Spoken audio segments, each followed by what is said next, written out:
Hi friends, this is Saranya. ఈరోజు మనం సజ్జ రొట్టె ఎలా చేసుకోవాలో తెలుసుకుందాం. ముందుగా సజ్జ పిండిని తీసుకోవాలి.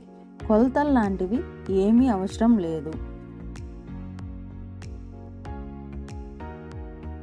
తర్వాత పిండిలో సరిపడ ఉప్పు వేసుకోవాలి, లేదా నీళ్ళల్లో ఉప్పు వేసుకొని కూడా కలుపుకోవచ్చు. కొంచెం కొంచెం నీళ్లు వేసుకుంటూ పిండిని కలుపుకోవాలి. మరీ మెత్తగా కాకుండా వీడియోలో చూపిన విధంగా పిండిని కలుపుకోవాలి. సజ్జలు మిల్లులో ఆడించుకునేటప్పుడు లేదా పట్టించుకునేటప్పుడు మరీ మెత్తగా కాకుండా ఇడ్లీ రవ్వలాగా పట్టించుకోవాలి. నీళ్లు మాత్రమే పిండిలో కలుపుకోవాలి. ఆయిల్ వేయకూడదు. ఇడ్లీ రవ్వలాగా ఉంటేనే రొట్టె బాగుంటుంది.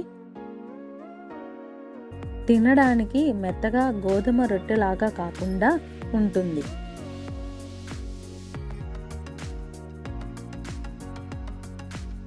పెనంపై నీళ్లు మాత్రమే చల్లుకోవాలి. ఆయిల్ వేయకూడదు. ఆయిల్ వేస్తే రొట్టె అనేది బాగా రాదు. వీడియోలో చూపిన విధంగా పిండిని తీసుకొని ముద్దలాగా చేసుకోవాలి.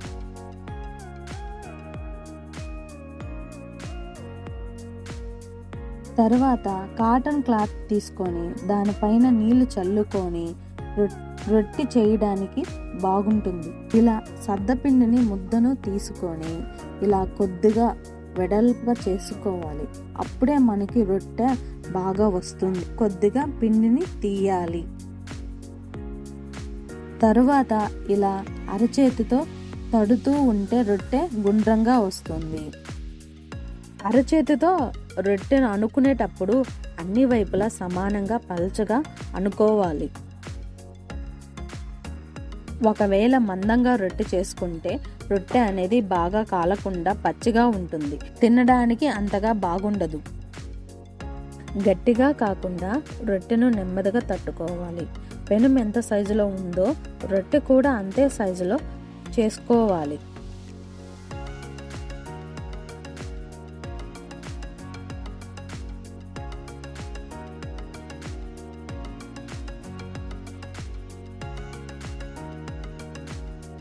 పిండిని తడుతూ ఉంటే అంచులు సరిగా రావు. కాబట్టి అంచులు బాగా రావాలంటే వీడియోలు చూపినట్టు అనుకోవాలి.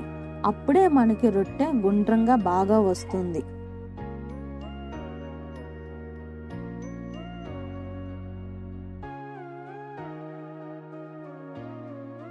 రొట్టెని తట్టేటప్పుడు వేళ్ళు తగలకుండా అరచేతితో మాత్రమే తట్టుకోవాలి.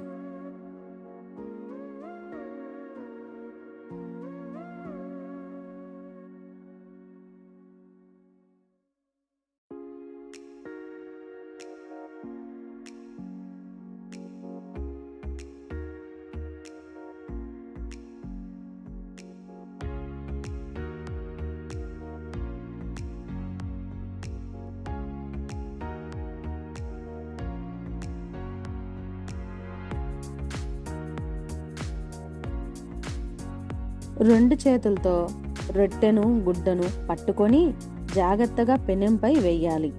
వేసిన తరువాత జాగ్రత్తగా గుడ్డను తీసివేయాలి.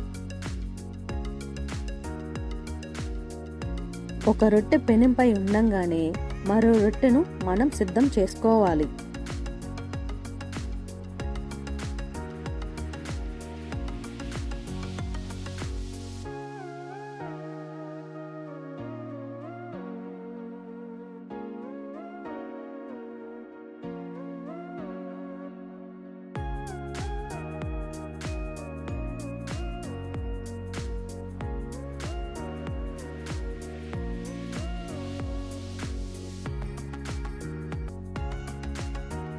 పెనంపై వేసిన రొట్టెను ఎక్కువ కాలకుండా అటు ఇటు తిప్పుకుంటూ ఉండాలి. రొట్టె బంగారు రంగులోకి వస్తే అప్పుడు రొట్టె బాగా కాలినట్టు.